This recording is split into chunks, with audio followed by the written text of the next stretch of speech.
신앙에 대해서 어떻게 보면 저보다 훨씬 오래 하셨고 잘 하실 거라고 생각해요.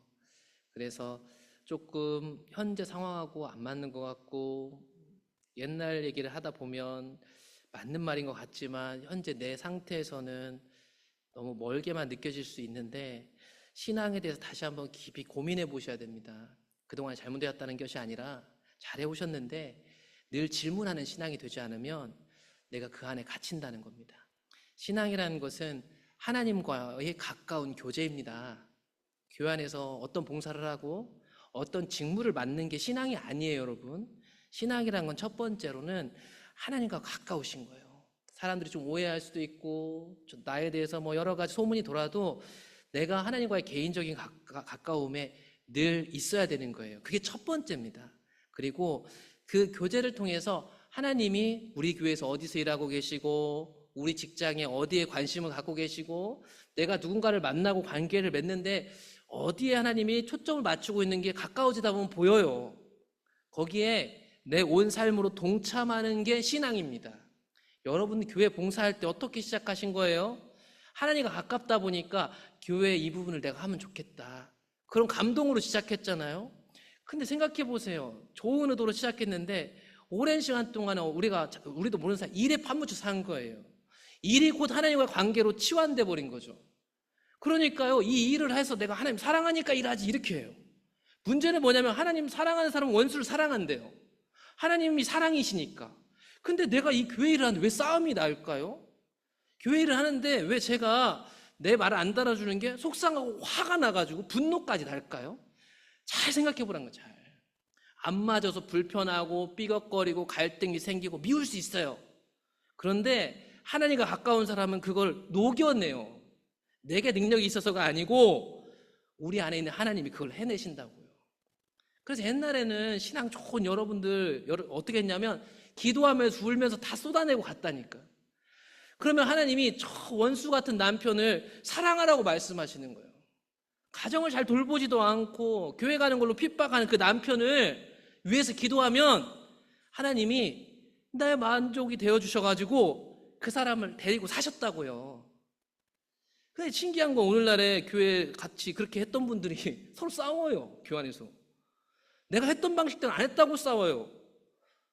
내 심기를 거둔다고 싸워요. 설교를 자기한테 말하는 것 같다고 해서 목사한테 대들어요. 왜 그러는 거예요? 이상한 거죠. 네.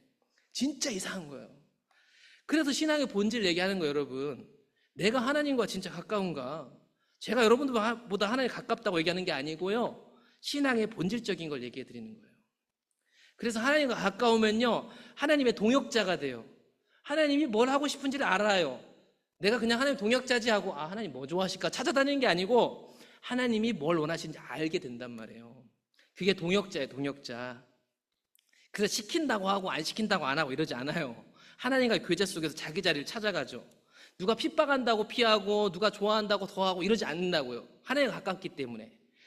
우리가 지난주에도 봤지만 하나님이 태초에 사람을 만드시고요, 사람에게 엄청난 권세를 주셨어요. 그 권세를 주셨다는 건 첫 번째로 우리가 하나님을 닮았다는 것으로 다 끝나는 얘기예요. 온 우주를 창조하신 하나님하고 유일하게 닮은 존재가 있다니까. 그게 뭐예요? 사람이에요. 제가 말씀드렸잖아요. 온 우주에 있는 모든 자연 만물 멋있잖아요. 그건 하나님의 솜씨예요. 하나님의 솜씨. 하나님 엄청난 솜씨꾼이죠. 그런데 하나님을 닮은 건 단 하나밖에 없다니까요. 누구예요? 사람이에요. 하나님의 솜씨는 널려있지만 하나님 형상은 딱 하나라니까요. 사람. 그런데 생각해 보시면 온 우주를 창조하신 하나님이 스스로 못하실 일이 있어요? 가끔 그런 생각이 들어요. 왜 이렇게 못난 사람을 세워서 하나님 복음을 전하게 하지? 하나님이 오셔서 그냥 다 해버리시면 될 텐데 하나님 왜 우리를 동역자로 삼으셨을까? 하나님 스스로 못하셔서 그래요? 온 우주를 창조하신 분인데? 그런데 그분이 우리를 자기 형상으로 지어서 하나님 일을 우리가 하도록 했단 말이에요. 여러분, 하나님 형상이라는 것은 마네킹이 아니에요. 지금 보시면 여기서 진짜 사람이 있고 마네킹이 있어요. 저 꼬마에 앉아있는 애가 진짜 사람이고요, 마네킹이에요. 하나님 형상이라는 것은요, 마네킹 같은 거 아니잖아요. 그냥 모양 똑같이 해놓고 너는 그냥 딱 서 있어, 내가 뒤에서 알아서 달 테니까, 이런 거 아니잖아요. 사람은요, 하나님 형상으로서요, 이 땅에서 진짜 하나님 같은 존재예요. 이 땅에 하나님 안 보여요. 근데 사람을 보면 하나님이 보이는 거예요. 그래서 사람이 하나님 형상인 거잖아요. 그래서 하나님이 하실 수 있는데 하나님 형상한테 정복하고 다스리라고 하는 거예요. 우리에게 엄청난 권세를 준 거죠. 그러니까 마네킹이 아닌 거예요. 우리는 마네킹이 아니라 우리가 하나님을 대신해서, 좀 더 심하게 얘기하면 하나님처럼, 이 땅에서 우리는 하나님 같은 존재입니다. 하나님이 그렇게 지으셨으니까. 그래서 정복하고 다스리는 거예요. 그래서 하나님이 이 하나님 형상을 주시고, 이 짐승들 하나님이 다 만든 거지 뭐 사람이 만든 거 있어요? 없죠. 그런데 그거를 하나님이 아담에게로 데려갔단 말이에요. 이름을 지켜야 한다고. 여러분이 자녀를 낳았어요? 그 이름을 내가 지어야지. 다른 사람이 만약에 짓는다고 하면 어떻겠어요? 말도 안 되는 거, 말도 안 되는 일이에요.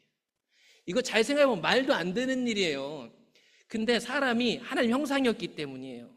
이름을 짓는다는 것은 그 생물에게 의미를 부여하는 거잖아요. 만드신 분이 있는데 의미 부여를 우리한테 하라는 거예요. 사람한테.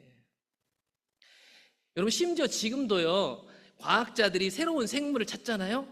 그럼 그 사람 이름을 붙여요. 생물의 이름에는 이야기가 있다라는 책이 있습니다. 여기 보면요, 이렇게 생긴 원숭이가 나와요. 원숭이입니다. 얘 이름이 뭔지 아세요? 베르트 부인 쥐 여우 원숭이에요. 베르트 부인. 이 베르트 부인이 누구냐면 여기 나온 이분이에요. 이미 돌아가셨는데 마다가스카르라고 하는 아프리카에 있는 곳에서 있었던 학자인데요. 이 아주머니 이름이 베르트 라코토사 미마나나. 이 아프리카라서 이름이 되게 길어요. 여기서 베르트. 이 아주머니 과학자 이름을 붙여가지고 발견한 사람 이름 따서 베르트 부인 쥐 여우 원숭이라고 한단 말이에요. 이 아줌마는요, 발견한 것밖에 없어요. 얘를 만든 건 누구예요? 하나님이에요. 그런데 지금도 사람들이 처음 있는 생물을 발견하면 자기 이름을 붙이는 권한이 있는 것처럼 하나님이 우리를 동역자로 부르셨단 말이에요. 동역자로. 엄청난 거죠? 하나님하고 동역자인 거. 그런데 이렇게 설명하기 어려운 엄청난 권세를 부여받았는데 이 권세를 아담이 엿바꿔 먹었죠. 쉽게 얘기를 하면. 이 권세를 다른 존재에게 내어줬어요. 이 권세가요, 이전된 거예요. 그래서 보시면 예수님이요, 이 땅에 와서 공생의 사역을 하시려고 사람으로 오셔가지고 사역을 시작할 때요, 마귀, 곧 사탄이 나타나가지고 이 권세를 부립니다. 마귀가 또 예수를 이끌고 올라가서 순식간에 천하 만국을 보이면서 이 모든 권위와 영광을 내가 너한테 줄게. 여러분, 이렇게 말할 수 있는 권한이 어디서부터 왔냐면 아담이 마귀에게, 옛뱀에게 속아서 약속을 어김으로 그 마귀가 이 권세를 훔쳐간 거예요. 권세가 이전된 거죠. 예수님이 사람이 되셔가지고 이 땅에 속박되니까 이 땅 왕인 마귀가 나타나가지고 그 권세를 부리는 거예요. 원래 사람에게 주신 건데, 예수님이 사람이 되신 것은요, 이 권세를 부리고 있는 이 마귀 권세 아래서 십자가에 못 박힘으로 다시 이 권세를 빼앗아가지고 사람들에게 다시 주려는 회복, 그게 예수님이 십자가를 지시고 부활하신 거잖아요. 그래서 이 말이 억측이 아닌 것이, 그래서 신약 성경을 보시면 사탄 혹은 마귀를 가리키는 다른 말들을 이렇게 말해요. 요한복음 12장에 가보면 예수님이 이렇게 말했어요. 이제 이 세상에 대한 심판이 이르렀으니 이 세상의 임금이 쫓겨나리라. 이 권세를 가진 마귀를 지칭할 때 이 세상 임금이라고 한 겁니다. 바울도 이렇게 얘기했습니다. 바울도 그 중에 이 세상의 신이 믿지 아니하는 자들의 마음을 혼미하게 하여 그리스도의 영광에 복음의 광채가 비치지 못하게 함이니 그리스도는 하나님의 형상이다. 사람이 갖고 있었던 엄청난 권세를 마귀가 빼앗아갖고 마귀가 이 땅에서 무슨 노릇 하냐면 세상의 신노릇하고 있는 거예요. 에베소서에서 나옵니다. 그때 너희는 그 가운데서 행하여 이 세상 풍조를 따르고 공중의 권세 잡은 자를 따랐다. 지금 불순종의 아들들 가운데서 역사하고 있는 영이다. 여러분, 이 영적 존재가 지금 우리 가운데 활동하고 그 권세를 부리는 것은 하나님이 사람에게 주신 권세가 이들에게 빼앗겼기 때문이죠. 첫 아담이 내어줬기 때문이죠. 그런데 그것을 회복하고자 예수님이 십자가를 지셔서 회복하시고 새 창조하셨습니다. 그러므로 예수 그리스도 안에 있는 자들은 창세기 1장에 나오는 하나님의 형상대로 사는 것이 사명이요, 하나님의 형상대로 사는 자는 하나님의 동역자라는 사명으로 살게 되어 있습니다. 여러분, 자연스러운 거예요. 너무 자연스러운 거예요. 누가 너 이거 일을 해라, 너 이거 해라 저렇게 이렇게 하는 게 아니라니까. 하나님 진짜로 만나면 교회 안에서 내가 있어야 할 자리를 알아요. 가야 할 때를 알고요, 멈춰야 할 때를 알아요. 힘든데 여기 비집고 앉아 있어야 할 때가 있고요, 여기가 너무 좋은데 떠나야 할 때가 있어요. 그게 구분이 돼야 되는 거예요. 그게 구분이 안 되니까 혼란스러운 거예요. 하나님 백성들임에도 불구하고.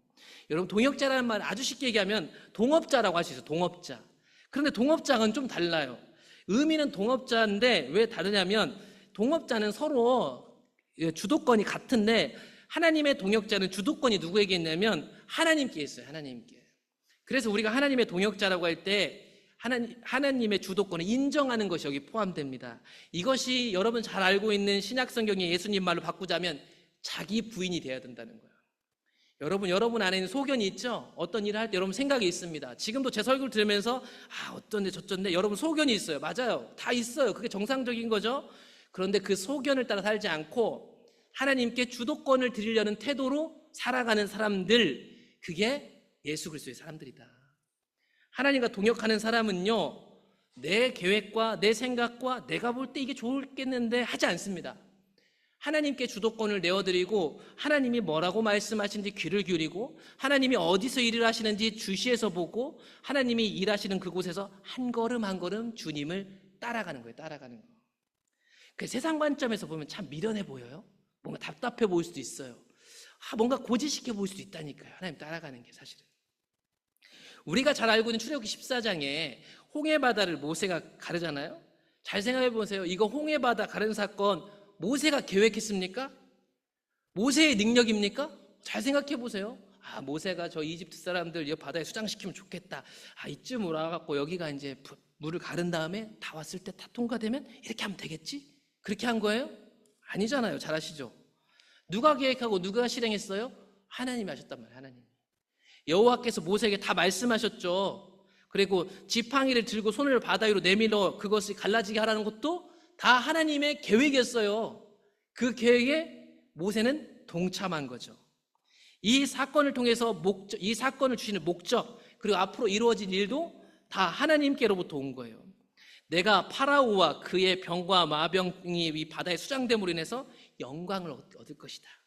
그 영광을 얻을 때 이집트 사람들도 그들이 믿고 있던 병과 마병이 심판당하는 것을 봐서 내가 진짜 여호와, 내가 참 하나님인 걸 그들도 알게 될 것이다. 이런 목적도 이 홍해바다 사건도 다 하나님 머리에서 나와가지고 하나님이 이루신 일이었더라. 이스라엘 진압해 가던 하나님의 사자가 그들의 뒤로 옮겨가며 구름 기둥도 앞에서 그 뒤로 옮겼더라. 여러분, 모세가 엄청난 능력을 행한 것 같지만 사실 다 보시면 다 하나님이 한 거예요. 다 하나님이 한 거. 하나님의 사자 여호와께서. 모세는 그 하나님이 하신 일에 동참한 거예요. 주도권을 하나님이 갖고 계신데 그 주도권을 따라서 간 거죠. 그 주도권에 따라서 순종한 것 뿐이에요. 이뿐만 아니라 역대 20장에 보면 남쪽 유다 왕인 여호사밧 왕이 자신들의 공격해오는 이방 연합군을 찬송으로 물리친 사건이 나옵니다. 남쪽 유다를 공격해오는 연합군이 있었어요. 그때 야하시엘이라는 선지자가 나타나서 온 유다와 예루살렘 주민과 여호사밧 왕이여 들으세요. 여호와께서 이같이 너에게 말씀하시기를 너희는 이 큰 무리로 말미암아 두려워하거나 놀라지 말아라. 이 전쟁은 너희에게 속한 것이 아니오 하나님께 속한 것이다. 남쪽 유다를 공격해오는 연합군을 향해서 하나님이 계획을 갖고 계셨어요. 그들을 위해서 하나님이 싸우실 거래요. 내일 너희는 그들에게 내려가라. 그들이 시스고개로 올라올 때 너희가 골짜기 여기 여루엘 들 앞에서 그들을 만나려니와 이들에게 찬양시키거든요. 웃긴 거죠. 전쟁 나가서. 그런데 이 모든 것을 다 하나님이 계획하셔서 이 전쟁에는 너희가 싸울 것이 없나니 대열을 이루고 서서 너희와 함께한 여호와가 구원하는 것을 봐라. 유다와 예루살렘아 너희는 두려워하지 말며 놀라지 말고 내일 그들을 맞서 나가라. 여호와가 너희와 함께하리라 하셨느니라. 그래서 보시면 모든 아이디어가 하나님으로부터 나오고 하나님이 주도하고 계세요. 그런데 동역자를 우리는 그 주도하심을 따라 믿음으로 나가는 거죠. 보러 나가는 거예요. 그게 동역자가 하는 일이란 말이에요. 잘 생각해 보자는 거예요. 오늘날 내 신앙을 위해서, 여러분 신앙 훈련을 위해서 어떻게 계획하세요? 여러분 이번 주에도 어떤 예배는 참석하고 어떤 예배는 덜 참석하고 어떨 때는 성경을 읽고 기도하고, 여러분 무슨 근거를 따라서 그렇게 하는 거예요? 내 컨디션에 따라서? 습관에 따라서? 그리고 중요한 삶의 궤적에서 결정할 때 말이에요, 여러분 기준이 뭐냔 말이에요. 기준이. 기도는 도대체 왜 하는 거예요? 하나님께 주도권을 내어드리려고 기도하는 거라니까요. 교회의 중요한 일을 결정할 때 말이에요, 우리는 어떻게 결정해야겠냐는 거예요. 내 말은 이런 게 기준이 하나도 없어요. 근데 우리가 기준이 없다는 거는 우리가 총리 헌법이나 이런 걸로 하잖아요. 그렇게 가면 결국 맨 마지막에 뭘로 한 줄 아세요? 항상? 그럼 다 투표해야 돼요. 오늘날 교회들 다 싸우잖아요. 그러면 다 맨날 투표만 해야 한다니까요. 전 투표하는 거 싫어요. 투표까지 간다는 건 이미 마음이 갈라졌다는 거니까. 그런데 우리가 같이 기도하면요, 양보가 돼요. 예? 성격이 센 사람도 기도하면서요 조율이 된다고요. 기도하면요 내가 어리석은 말했더니 깨달아져요. 그래서 용서해달라고. 사람들 다 잘못했습니다, 내가 잘못 판단했네요. 기도하면요 내가 생각하기엔 저건 아닌데 하는데 따라가져요. 그게 하나님의 동역자들이 일하는 방식이에요. 근데 이런 방식으로 일해본 적이 없으니까 항상 목사가 정한 대로 하든가, 아니면 교회의 저 부분을 저 사람이 항상 담당했으면 그냥 저 사람 하게 놔두는 거예요. 바뀔 수가 없어요. 교회가 못 바뀌는 거예요. 그렇게 되면 시간이 오래되면 어떻게 돼요? 이게 다 기득권이 돼요. 자기는 기득권 아니라고 하는데 그게 기득권이에요. 여러분 그게 기득권. 문제는 뭐냐면 정치에서는 기득권을 가지고 사는 거 괜찮아요. 정치는 원래 그런 거잖아요. 근데 교회는 정치하는데 아니에요. 주님 따라가는 거라니까. 주님 따라가야 돼요. 정치해갖고 대부분의 사람들 내 사람 만들어갖고 내가 하고 싶은 대로 하는 데 아니에요. 예수님 따라가는 거예요. 그러다가 사람들이 예수님의 길을 몰라서 쫓겨나고 오해당하면 당하는 데예요. 그런데 사람들이요 자꾸 사람들한테 막 설명해서 표어듯이 하려고 그래요. 어떤 교회 정책을 할 때도. 그렇게 하면 교회가 시끄러워요. 항상 투표로 하면. 여러분 교회를 주도하시고 계시는 분은 하나님이십니다. 저는 그거 사실을 진짜로 믿어요. 그래서 그렇게 일하려니까 제가 사실 되게 스트레스가 많아요. 여러분 잘 못해서가 아니라 저도요 성격이 없어요. 저도 제가 하고 싶은 대로 하고 싶어요. 근데 그렇게 하면 안 돼요. 기도해요. 저는 교회에 별로 공로가 없지만 목사라는 직임 자체만으로 저에게 기득권이, 저는 이 목사 옷이 기득권이라니까요. 근데 제가 이 기득권 행사 안 하려고 되게 애쓰고 있거든요. 왜요? 여러분 눈치 봐서요? 아니에요. 교회는 그렇게 세우는 게 아니니까요. 주님 따라가는 그런 게 아니니까. 교회까지는 얘기 안 할게요. 제가 지금까지 예수님 믿고 따라오는데 주님은 그런 식으로 일하지 않았어요. 조금 억울하고 속상하고 쫓겨나도요 그렇게 살면 나중에 후회하는 거예요. 하나님의 동역자로 한다는 건요 여러분 하나님 주도권을 인정하는 거예요. 제가 이런 얘기 하니까 성도들 잘 이해를 못 하겠나 봐요. 목사님 차라리 시키세요. 결정을 하세요. 왜 그렇게 해요? 우리 가운데 하나님 얘기하시는데.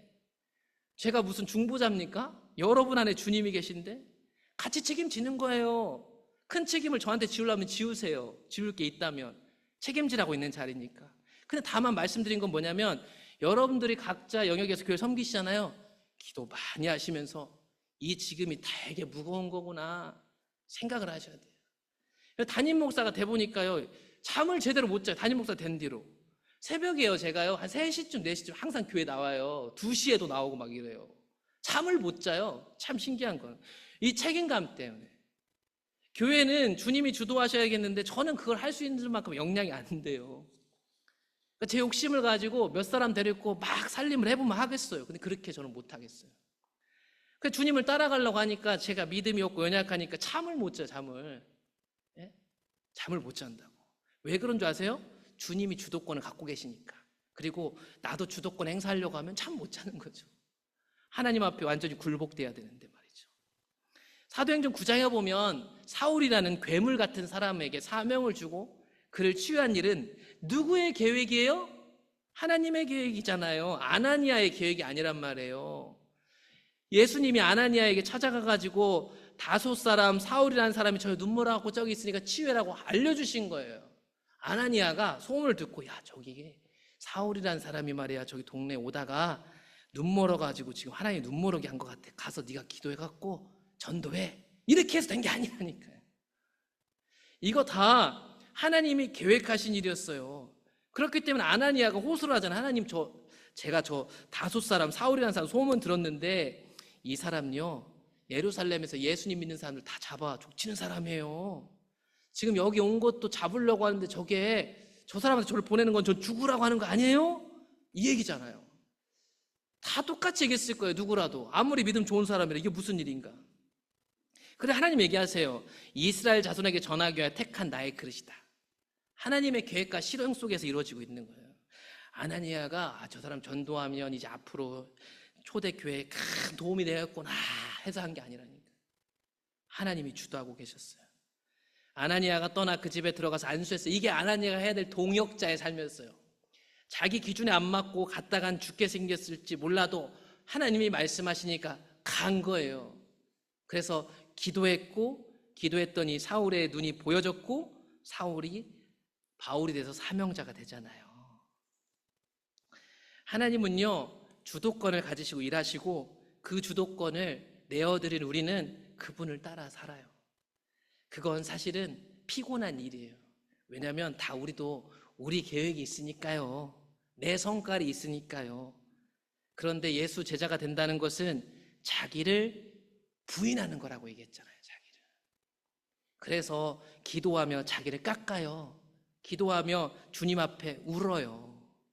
하나님께 주도권을 내어드리면 하나님이 주도권을 가지시고 우리 가운데 행하시는 일들이 있어요. 그게 뭐냐면 첫 번째로 하나님 그분이 어떤 분인지를 알려주세요. 여러분 안에 고집이 안 꺾이면요 하나님을 알 수 없어요. 저한테 왜 이렇게 세게 얘기하냐고 하시냐면 얘기하신다면 제가 할 말이 있어요. 여러분 안에 깨져야 할 게 많아요. 제가 깨트릴 수는 없어요. 저는 깨트릴 권한도 없고 능력도 없어요. 그런데 말씀을 드리는 거예요. 하나님이 주도권을 잡으셔야 된다는 얘기를 하고 싶으니까요. 하나님이 주도권을 잡기 시작하시면 여러분들에게 여러분 지식으로 하는 하나님이 아니고 경험적인 하나님이 오셔서 자기를 가르쳐 주세요. 예수님이 이렇더라, 예수님 사랑의 하나님이더라, 예수님 때로는 말 안 되면 혼내기도 하더라. 이 지식 말고요. 지식 말고 그분이 내게 경험적으로 와서 당신이 어떤 분이신지를 알려주신다고. 알려주시고 나서 뭘 하냐면 우리와 교제를 나누세요. 교제. 늘 주님과 함께하고 싶은 거예요. 많은 방해 요소들이 있지만 걸을 때, 먹을 때, 살 때 주님과 함께 살 수밖에 없는 거예요. 그래서 그분을 신뢰하게 되는 거예요. 그러니까 내가 천국 갈 걸 아는 거죠. 예. 그래서 천국에 대한 확신이 넘쳐나는 거예요. 하나님이 주도권을 가지시고 두 번째로 알려준 게 뭐냐면 하나님의 계획을 알게 해주세요. 내가 살고 있는 시대에 내가 속해 있는 사람들 사이에 하나님이 뭘 하고 싶은지를 알게 해주세요. 왜 알게 해줄까요? 그 일 같이 하자고. 마지막으로 그럼 그 일을 어떻게 하는데요? 하나님이 그 방법도 알려주세요. 이제는 마지막으로 남아있는 건 순종하는 일이에요. 그런데 오늘날 이 거리가요 되게 먼 것 같아요. 그렇죠? 너무 멀어요. 왜냐하면 앞에 있는 것을 다 잃어버리고 어떻게 보면 내가 만들어 놓은 종교적 굴레 아래 순종만이 남아있기 때문에 그냥 피곤한 거예요. 교회 다니는 게. 그래서 제일 처음으로 가셔. 다 깨트리고 하나님이 주도권을 잡으시도록 내어드리며 그분을 알고 싶어야 돼요. 그분을. 여러분 사람 눈치 보는 신앙 하지 마세요. 체면 신앙 하지 마시라고요. 하나님 그분과 교제를 나누셔야 된다고요. 그러면 이 모든 과정이 회복되기 시작할 거예요. 그런데 거기까지 가는 길이 만만치 않을걸요? 내 자존심이요 허락지 않을걸요? 그동안 여러분 어깨에 쌓여진 그 자만심 공로가요 쉽게 내려지는 게 아니죠. 하나님께서는요 모세에게 자기 사명을 주시기 전에 모세에게 먼저 자신을 알려줬어요. 모세를 불렀죠. 모세야 모세야. 출애굽기 3장에서 야 니네 조상 때부터 그 언약한 네 조상 아브라함, 이삭, 야곱이 하나님과 언약해서 동행했던 거 알지? 내가 그 하나님이야. 그러니까 머리로 알았죠. 그 머리로 안 하나님을 만났어요. 그러니까 오늘날 교회 안에 착각이 뭐냐면 사람들이 설교 듣고 교회 다니고 어릴 때부터 모태신앙을 하니까 자기가 하나님을 안다고 착각하는 거죠. 그 하나님이 만나주실 수 있는 하나님이라는 사실을 잘 설명하지 않아요. 안타까운 일이죠. 그런데 하나님은 자신을 알리시는 분이다. 알리시고 자신의 목적도 알려주셨으니 내가 이집트에서 이스라엘 백성들을 건져내서 아브라함에게 약속했던 저 땅, 저 가나안 땅에 데려가려고 한다라고 알려주셨어요. 그래서 그 일에 내가 너를 선택했다라고 얘기하죠. 내가 너를 파라오에게 보낼 거야. 너에게 그래서 너를 통해서 인도할 거야. 여러분, 이 말을 듣는 모세는 부담스러워서 제가 누구라고, 저는 말도 못하고 이제 나이도 80 먹었고 게다가 중요한 건 이집트에서 살인 용의자로 수배범인데 40년 잘 숨어 살았는데 또 가라니 내가 어떻게 가요? 하나님 얘기합니다. 아니, 내가 함께 가니까 갈 수 있대요. 그리고 저 약속의 땅에 들어가기 전에 첫 번째로 모세가 확인할 거는 지금 하나님과 만난 이 산에 이스라엘 백성들 데리고 여기 다 오게 될 거예요. 성경을 우리는 딱 깊이 들어가서 생각해 보면 그 60만 명, 20세 이상으로 보면 60만 명, 총 아마 200만 명을 끌고 모세가 하나님의 산에 도달했을 때 어떤 느낌이었을까요? 나는 도저히 못하겠는데요. 아니, 내가 함께 한다니까. 그리고 이집트에 갔을 때도 순탄치 않았잖아요. 10번이나 재앙을 내려야 될 정도로. 파라오하고 줄다리기가요 만만치 않았다니까요. 그런데 그거를 다 뚫고 그 산에 왔을 때 하나님은 모세에게 방법도 알려줬어요. 모세가 하나님께 아뢰되 내가 이스라엘 자손에게 가서 이르기를 너희의 조상의 하나님이 나를 너희에게 보내셨다 하면 그들이 내게 묻기를 그 이름이 무엇이냐 하리니 내가 무엇이라고 그들에게 말하면 좋을까요? 하나님이 그 이후에 자기 이름도 알려주고 어떻게 하라고 다 알려줍니다. 그리고 가서 이스라엘 지도자들 모으고 이렇게 하면 그들이 네 말을 들을 것이다. 하나님께서요 방법도 다 알려줬어요. 근데 문제는요, 이게 통할지 안 통할지는요, 하나님의 동역자가 돼서 가지 않으면 절대 모르는 거예요. 옆에서 판단할 때 그때는 이랬을 거야. 여러분 과거에 여러 경험들 생각해 보세요. 하나님이 인도하셨던 길이 있을 거야 아마. 그거요 나름대로 여러분 지나고 나서 해석하시죠. 그런데 그거는 그 당시 그때 가보지 않았으면 모르는 일들이에요. 모르는 일들이라고.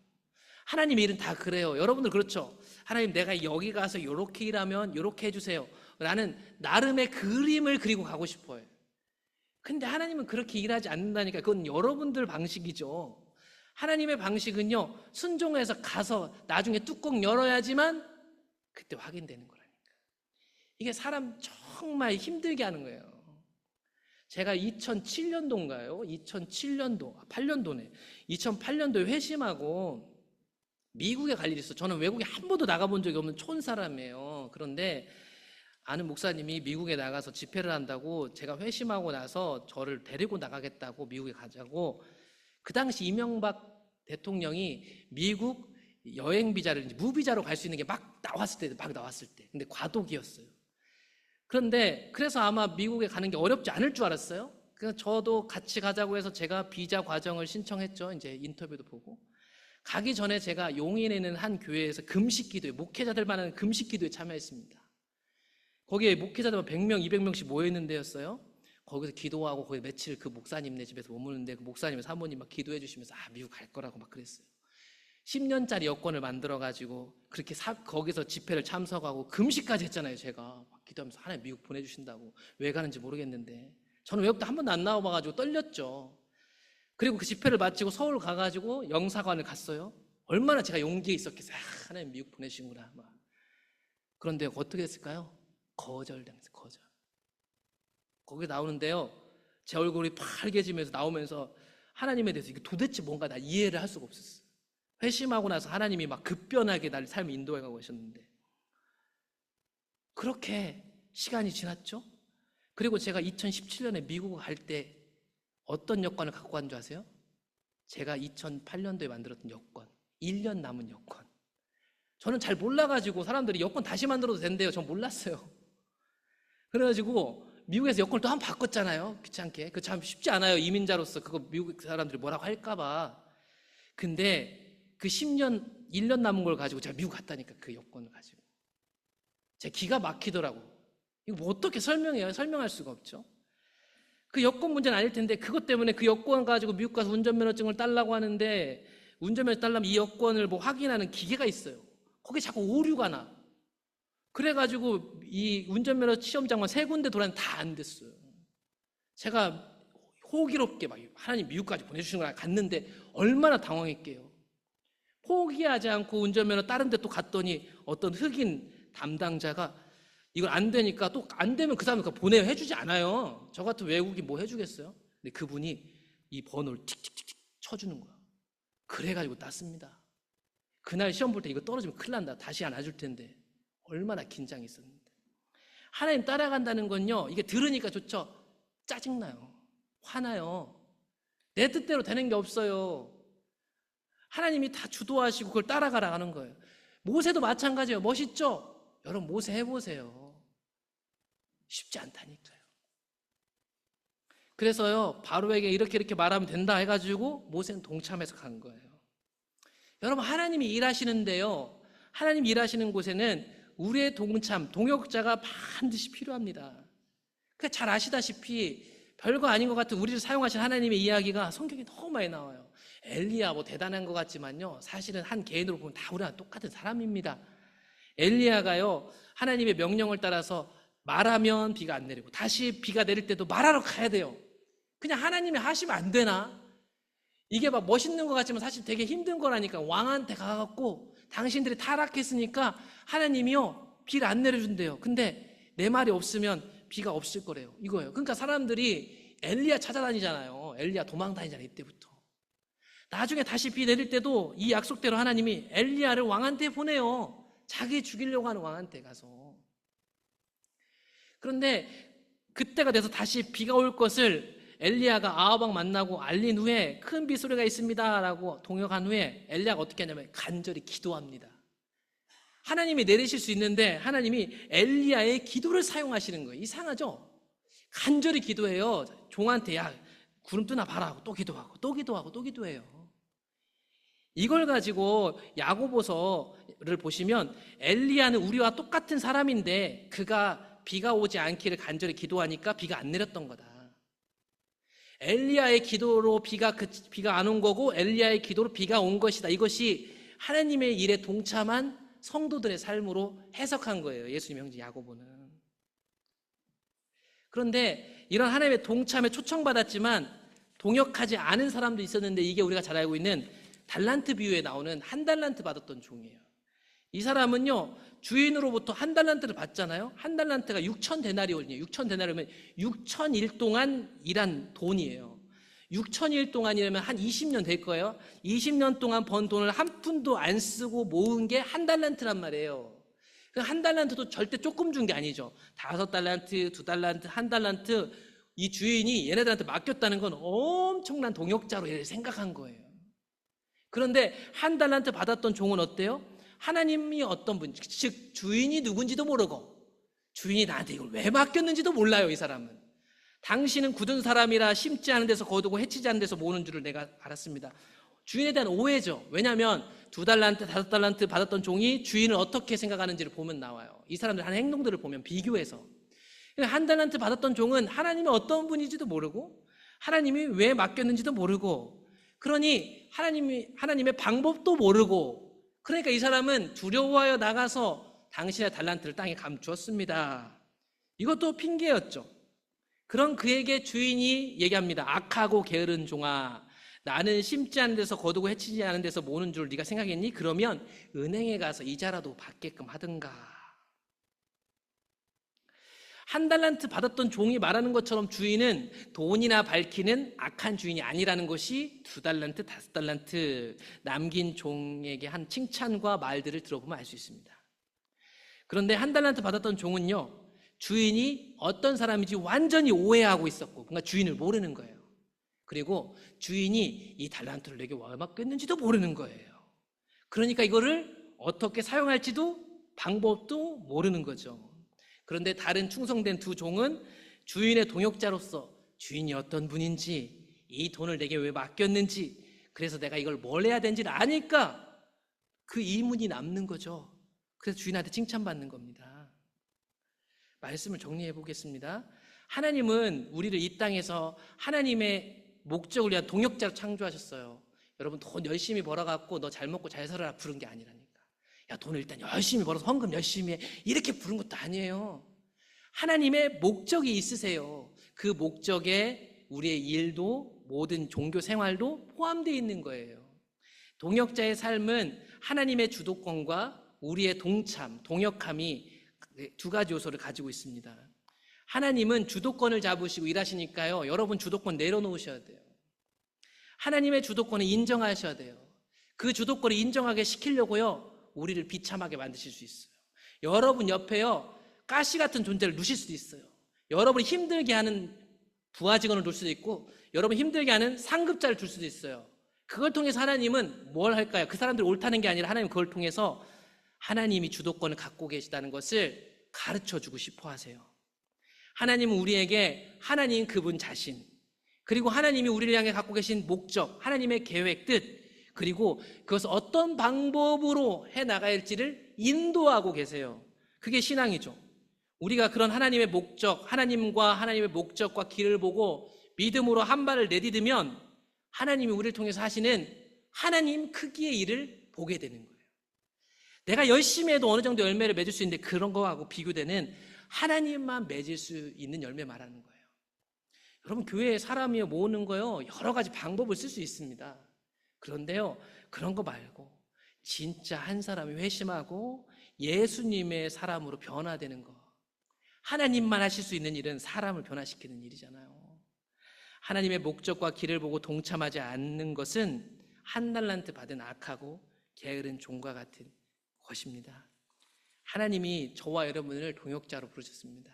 목회자만, 장로만, 직분자만 아니고 예수 그리스도로 인하여 구원받은 모든 사람은 하나님의 동역자고, 여러분들의 삶 전체를 통해서 하나님이 일하고 있어요. 그거를 보기 시작하면 삶이 달라지는 거예요. 그렇다고요, 세상 사람들이 얘기하는 것처럼 잘 먹고 잘 살고 배 두드리고 사는 삶은 아니에요. 성경을 잘 보세요. 그런데 제 생각에는 오늘날 성도들 그걸 잘 아세요. 여기 계신 어르신들도 예수님 잘 따라가면 예수님 사랑 안에서 내가 손해봐야 될 걸 아시는 것 같아요. 요즘에는 가진 게 너무 많아서 그런지 손해보고 싶지 않은 사람이 너무 많아요, 교회 안에서. 그래서 아무리 바른 복음을 가르쳐도요, 모델이 없으니까요, 오히려 괴리감이 생겨요. 괴리감이. 그러면 자꾸 교회에서 하는 얘기는 잔소리가 되거나 혹은 저기 뜬구름 잡는 소리가 되는 거예요. 그런데 이렇게 하나님의 동역자로 사는 사람 딱 한 사람만 있으면 교회에 생명이 나타나게 되는 거예요.